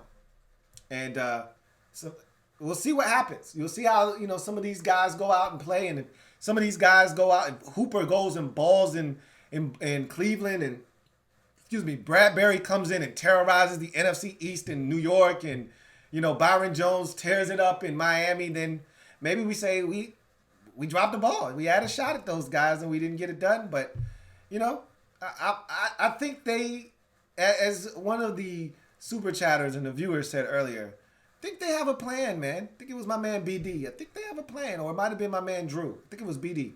They have a plan, and let's see how they execute this plan. I don't think their plan was to strike out on Amari Cooper. I think they really thought they were going to get him, but we'll see what happens. Anyhow, thank you for the super chat, Jake. Really appreciate that. Got another super chat. This one from Marcus Dixon. Thank you for the super chat, Marcus Dixon. Greatly appreciated. Marcus writes, Josina Anderson report that the Washington Redskins have some interest in Cam Newton, but are taking a wait-and-see approach. How do you feel about the possibility of Cam Newton in Washington? I would hate it. I would absolutely abhor Cam Newton being here. That's what we don't need. Now, obviously, and I expected this to happen. When I found out Cam Newton was on the block, I rolled my eyes, and there was a deep sigh like, oh, God, here it comes. It was Stephon Diggs taking to social media all over again. Like, we're going to be rumored, and Redskins fans are going to be up in arms, and we're going to have to deal with this until he finally lands in Chicago, New England, or Los Angeles with the Chargers. Naturally, because of his relationship with Ron Rivera, there's going to be a connection. And so there's going to be conversation about, can Cam Newton come here? And no, the Redskins aren't sold on Dwayne Haskins, and we're going to have to rehash this all over again. And, oh, my God. No, I don't want him here. All right? Even if he's 100% healthy, I don't want him here. At this point of his career, is Cam Newton better than Dwayne Haskins? Sure. You're damn right he is. But I want to see what Dwayne Haskins is. His ceiling might be higher than that of Cam Newton's when it's all said and done. And again, quarterback isn't one of those positions where you're looking to push the quarterback by bringing in equal or greater than competition. That's not how this position works. Okay? It's a very fragile position. Guys are very sensitive at that position. No, I've never seen a quarterback play better looking over his shoulder. Never. I've never seen it once take place where that guy says, you know what? Having that other quarterback breathing down my neck lit a fire under me and forced me to play better. I've never heard it. And it may have occurred before. Joe Montana, Steve Young. It may have happened before. But I'm telling you, that's not how this position works. That's not how any of this works. Okay? Cam Newton coming here would only create dysfunction. That's all it would create. Then you'd have a discussion about which quarterback should start, and every throw would be a referendum on that quarterback. If the Redskins were to start Cam Newton, he F's up for one game or he gets injured, put in Dwayne, which most Redskins fans would probably be screaming anyway. The ones that don't like Dwayne, can't stand him, would love it if they went and got Cam Newton. The ones that don't believe in Dwayne are clamoring for anybody but Dwayne. The ones that are staunch Dwayne supporters, we're going to be like, man, put Dwayne in the game if Cam comes over here tripping. And if Dwayne starts and he gets out of the block slow, everybody's going to be saying, put Cam Newton in. Like, pretty much, if you trade for Cam Newton, he's got to start. Like, Cam Newton isn't Andy Dalton. He's not Marcus Mariota. He doesn't come in to compete. He comes in to start. I'm not a fan of it, but I don't think it's going to happen. It's just a part of the territory.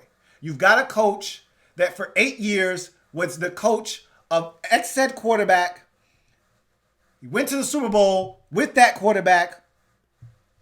They had a lot of good years together. Rivera got here and said, I wouldn't bet against a healthy Cam Newton. There's a bunch of dots connecting Newton to Washington because of Ron Rivera, and that is it. I'm not worried. I would not be a supporter of that move. And furthermore, I do not anticipate it happening. But know this, until he is actually traded somewhere else but Washington, you're going to hear the Redskins rumored to be interested in Cam Newton. So, and just so you know, Josina is close to these players. If Josina's saying it, she's heard something. But just because the Redskins are interested doesn't mean they're actually interested. So, if that makes any sense. Thank you for the super chat, though, Marcus Dixon. All right, that was the last super chat. Got a call, gonna go ahead and take it. You're on live with your man Louis T. Who am I speaking with? Louis T, this is AB calling from Spokane, Washington. How you doing, my brother? I'm doing well, man. How you doing, AB? I'm doing pretty good, man. Just want to talk about these Redskins. So far, I was a little anxious yesterday because we didn't sign anybody big till late last night when we signed Kendall Fuller. Right. But I would rate the free agency so far as average, solid. Mm-hmm. You know, not spectacular, but not bad, but solid. Right. And I think we're just trying to build a strong core. And I think getting Kendall Fuller back was real good. I think he's going to help tighten up that secondary. Mm-hmm. I think getting the guard from Atlanta, I think he's a good depth player. Mm-hmm. And looks like we're trying to just get some speed and some athleticism in the linebacker corps. Right. So pretty happy about that. Yep. I'm a little concerned. We haven't signed a tight end yet. Mm-hmm. I don't know if we're going to try to address that in the draft, but this year's draft doesn't look to be too strong in the tight end category. Mm-hmm. And then the big elephant in the room is Trent Williams. Mm-hmm. You know, what are we going to do with him? Right. Because we have a glaring hole at left tackle, so we definitely have to shore that up. And, you know, I'm getting kind of a little worried. I'd like for us to draft Chase Young, but I think if we have too many holes, the Redskins might be forced to trade down just to try to fill some of those holes. So you can't feel that pressure, AB, of feeling like you got to do it all in 1 year. This doesn't have to be a 1 year turnaround. Like, if the Redskins draft Chase Young, he is what we think he is. We still go 7-9 next year. I'm fine with that. If we got some holes still, like, you got to be thinking about this thing long term. If you have that short term and short-minded approach, and it's going to catch up with you in the long run. Like, don't pass on I shouldn't call him a sure thing. He's as close as you can get to a sure thing without actually being sure. But don't pass on the guy that has a chance to be a generational talent. You take that guy and you continue to build. And, you know, we're going to have holes. You know, let me, I don't have my other phone next to me. But there was a tweet by Julie Donaldson. Let me see if I can pull up her Twitter real quick. Where this tweet was so so funny to me because, you know, we sit here and we talk about all these needs that we think the Redskins have, and she had a tweet where she talked about, and I can't pull it up, and I knew I wasn't going to be able to pull it up. She had a tweet pretty much saying, all right, she's plugged inside to the Redskins, and she's got some people that she trusts, that are sources. And she's like, according to my sources, these are all the positions the Redskins feel like they needed to target either in free agency or the draft. And she pretty much listed every single position. She's like offensive line, specifically tackle. But, we already went out and got a guard, so that tells you that they felt like they needed depth there as well. She had cornerback. She had tight end. She had wide receiver. She had safety. She had linebacker. I'm like, well, damn, what didn't you name? You know what I mean? Like, it's a lot of holes on this roster still, and you're not going to fill all of these holes. Even if you try to trade back and you plug as many of them as you can, it doesn't guarantee you anything. I just feel like the better move is Chase Young, and then you just go on from there. And if we trust Ron the way that we say we trust Ron, if we trust Kyle Smith the way we say we trust him, then we let these guys do their job, and we let them find gems in the draft. You know what I mean? Yeah. So yeah. You made a good point. And I'm definitely behind Ron and Kyle because I think we have the right mixture of people in the organization now that's going to. They just don't have that quick fix it mentality. They're definitely trying to build something special for the long haul. And I just want to be able to be competitive with Dallas and the Giants and the Eagles. I mean, going 0-6 in the division last year. It's painful. Especially to the Cowboys, man. That's painful. It just does something to me, and so I definitely want them to stick to their plan, no matter what the fans do. You got to do what's right, what you feel is best for the organization. And the last thing I want to say, man, is Tom Brady going to Tampa Bay, man. That's like showing up to the basketball court in a turtleneck with a basketball jersey on. Just don't fit, man. So anyway, enjoy your show, man. Got much love coming from Washington State. I know we battling with all that virus stuff up here, but appreciate everything you do for us fans that aren't in D.C., man, and you take care of yourself, brother. Hey, likewise, AB, and man, you stay safe out there, man. Take care. All right. Thank you. Yep. Oh, man, that's funny. Good stuff from AB. That was a good call, man. I have another super chat, I believe. Let's see. I do. It's from the Martin family. Thank you for the super chat, Martin family. Greatly appreciate it. The Martin family writes, now we're looking at Cam Newton according to Josina Anderson. Yeah, I mean, like I said, Josina's pretty plugged in. I believe Josina. But at the same time, this is what I expected once Cam Newton hit the market. Naturally, Ron Rivera, Cam Newton have a relationship. And remember, when Ron got here, what was the first name associated with him? Oh, are the Redskins going to get Cam Newton? Like, it's what we do as people, all right? Low-hanging fruit is the easiest to reach up and grab and take a bite out of. It's easy. We all do it. That's what's going to happen here. Now, if we continue to hear this and we hear multiple people saying this and it starts to gain more and more traction, where there's smoke, there's fire, I will then be nervous, and then we have a real problem on our hands. But right now, you hear this from Josina. This is to be expected. It's to be expected. So I do not think that Cam Newton will end up here in Washington. But as Ron Rivera has said multiple times, everything's on the table. I don't believe that one bit, but if you're taking him at face value, everything's on the table, including a potential trade for Cam Newton. I don't see it happening, though. Anyhow,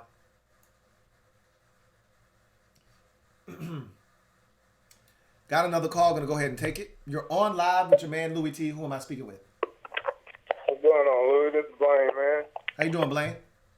I got a couple scenarios for you. Okay. Okay. So Redskins all day, every day. First.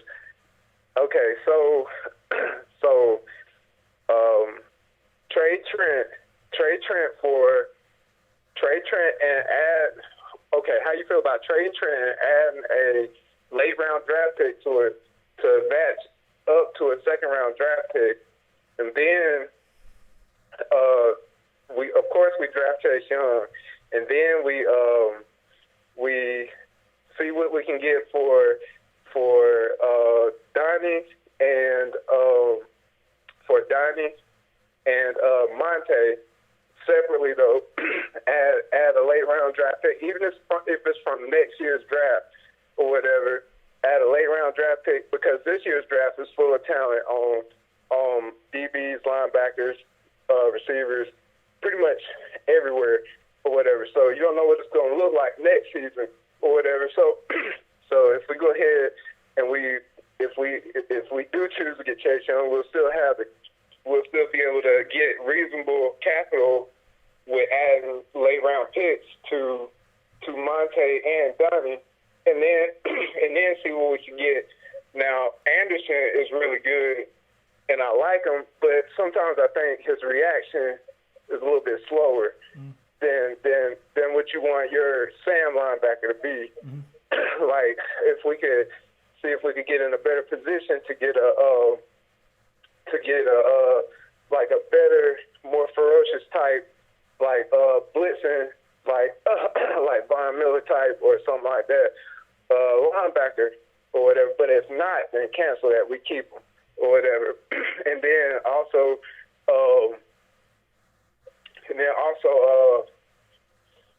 had another scenario for you, man.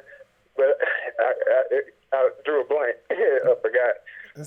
It's all good, man. I appreciate you, Blaine, and I'm gonna attack this scenario you threw out, man. Appreciate you. All right, man. Thanks. Yep.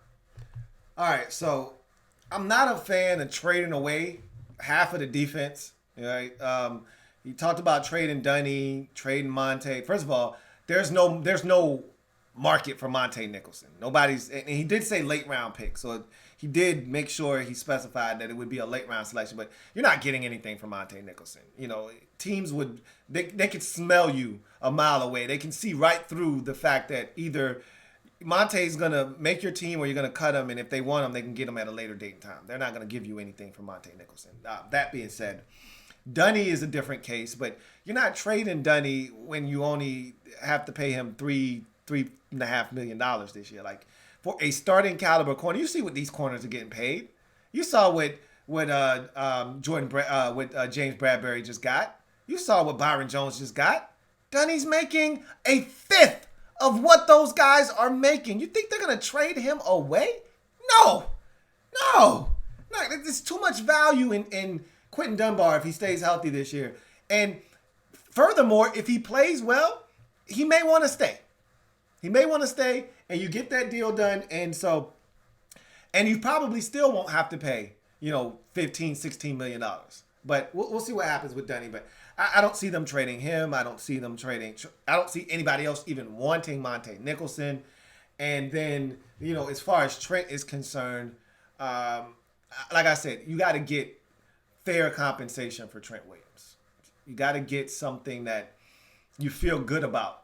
After you get up and leave the table and you have turned that deal into the league, you got to feel good about what you just did. You can't feel like you just got fleeced. If you walk away from the table after you hang up the phone with the league and you look around and you say, man, the hell did we just do? Similar to what the Texans did yesterday with Nuke. You feel like, damn, we just got robbed. Mask, gun, we got robbed. I'm not looking to do that with Trent. Yes, we dropped the ball. He should have been gone. We should be drafting at number 2 and at number 8 in the first round. We should have the Browns pick and we should have our pick. Or 9, I think it is. 9 or 10, whatever it is. We blew it. We should be drafted at 2 and 9 or 10. We blew it. We got to deal with that. But it's not too late to get a 2 for him. Will you get it? I don't know. I'd take 2 3s. 2 3s makes a 2. Oh, we'll see. A player and a 3. But I don't know what's going to happen. All right.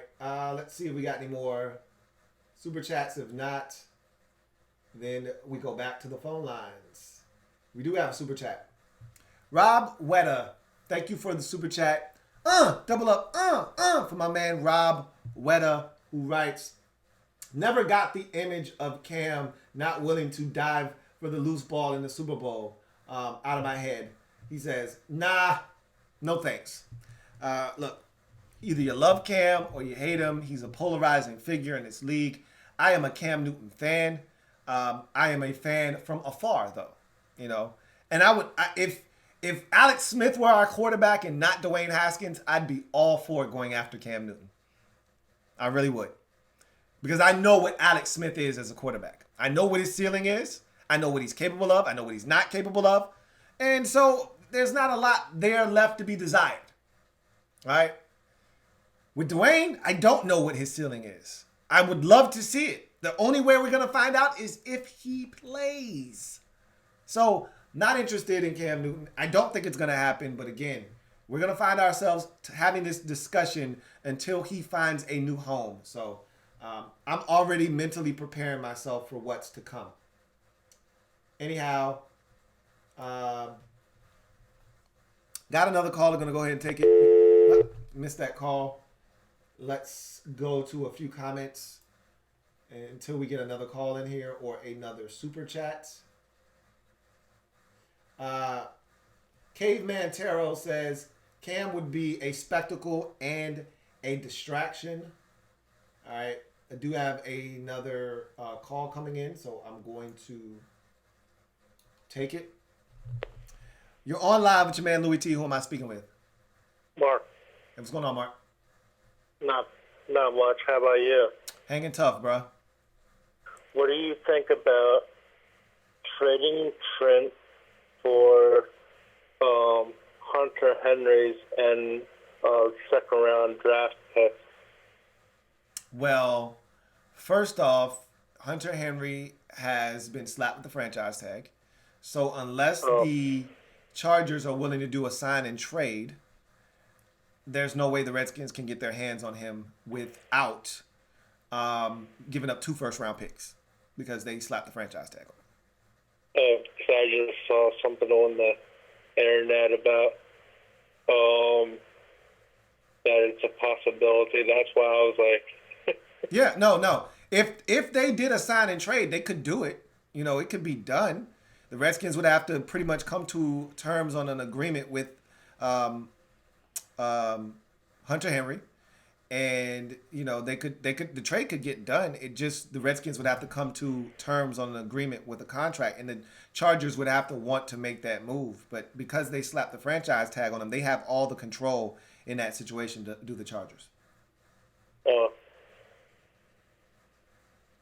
All right. Yeah. Okay, man. Hey, appreciate you calling in, Mark. Have a good one. Yep. Ready? Let's see. All right.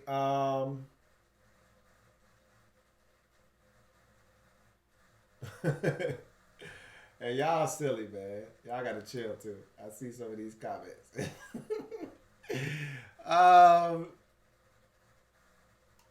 All right, so I don't see any more comments. I don't have any more calls, and I don't have any more super chats. So there you have it. Redskins first 2 days of the tampering period. I'm not worried. I'm not impressed, but I'm not discouraged either. Like I'm totally fine with everything that has been done.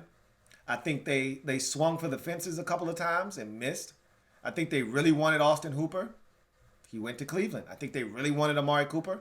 He stayed in Dallas. I think they swung for the fences a couple of times and missed.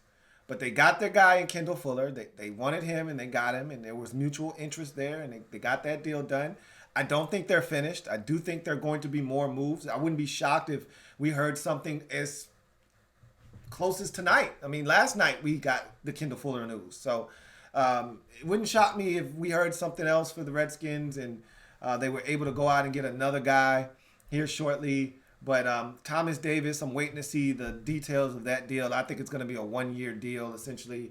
But not a lot going on, with this free agency period thus far, but plenty of time left. As I told you yesterday, it's a lot of time left, and I don't think the Redskins are done. I don't know if they're going to make any bigger splashes, okay? Kendall Fuller might be as big as it's going to get, and I'm okay with that. I'm totally fine with that. But at the same time, I'm nervous about tight end. Seriously. Like, with this draft being what it is at tight end, I'm a little nervous about tight end. If you put a gun to my head and you said, hey, Louis T, give me a couple of positions that you think the Redskins are still going to attack before free agency pretty much is done, I think they're going to sign a tight end of some sort. I don't think they're going to leave free agency without one. And I also believe that there is a realistic possibility that they do something at both receiver and safety. I think those are the three positions right now. I don't think they're going to do anything at left tackle. I think that's a position that they may address in the draft, or Trent may be your left tackle. I don't know, but I don't foresee them doing anything because the tackle position was already scarce to begin with, and all of the guys that were there pretty much worth having have been snatched up. And most of them were right tackles anyway. So I don't see them doing anything there. I think tight end, safety, wide receiver, and I'll put it in this order: tight end, wide receiver, safety is how I think this will go. But I think all three of those are positions that the Redskins will be interested in, and we'll see what happens. There's still a lot of huge names out there, though. I mean, Melvin Gordon III is out there. All right, Jadeveon Clowney is still out there. Like, there's still big-time names out there to be had. I'm not saying that the Redskins are interested in any of those guys, but I'm just saying, still a lot of guys out there. A lot of corners are still out there. Trey Waynes and all of these guys are still out there. So it's not like the end of the world. It's not like the Redskins, didn't do anything in the first 2 days, so they can't do anything. There's still plenty of time. So we'll see what happens. Robert Meredith, thank you for the super chat on the way out. I greatly appreciate that. Thank you so much for the super chat, Robert Meredith. I am a Redskins fan, etched in burgundy and gold. My Redskins spirit will never die. Redskins spirit will never fold. Until we meet again, hail to our beloved Washington Redskins. Thank you guys for another great live feed. Looking forward to chopping it up with you guys again at some point this week. Definitely not going to do one tomorrow. I will be out of the house tomorrow. However, if something major happens, I may have to make an exception and do one a lot later or a lot sooner, whatever the case may be. Just all about timing. But either way, if something major happens, I'll get to you one way or the other, whether it's live or a local video, whatever the case may be. I will get to you guys and we will chop it up. So thank you guys for joining me. And I'll leave you with this parting gift on the way out. Relax. For those of you who are relaxed, I'm not talking to you. Okay? If you get it, you understand, you're good. For those of you, however, who, when I asked the question earlier, were at a 4 or a 5 or even a 6, relax. Okay? Rome wasn't built in a day. All right? And again, I don't know if you've got these ideas of grandeur of this team going 12-4 next year, but that's highly unlikely, okay? So you don't build your team through free agency. In case you didn't know this, let me explain this to you. I've done this many times on my podcast, but I don't know if a lot of you listen to the podcast or not. But you do not build your team through the free agency period, okay? You don't build your team through free agency. You build your team through the draft. You supplement your roster with free agency. We're still in the building stage. Our roster isn't to the point now where a player here or a player there puts us over the top. We're still building. You do that through the draft. The Redskins have acquired depth thus far in free agency. Good for them. That's a part of the process. Let it play out. Okay? I'll see you guys next time. Take care. Like the video. Subscribe to the Louis T Network for more great content. If you haven't already done so, stay safe out there. Take all precautionary measures. Wash your hands. Don't touch your face. All right? Nose, mouth, eyes, none of that. All right?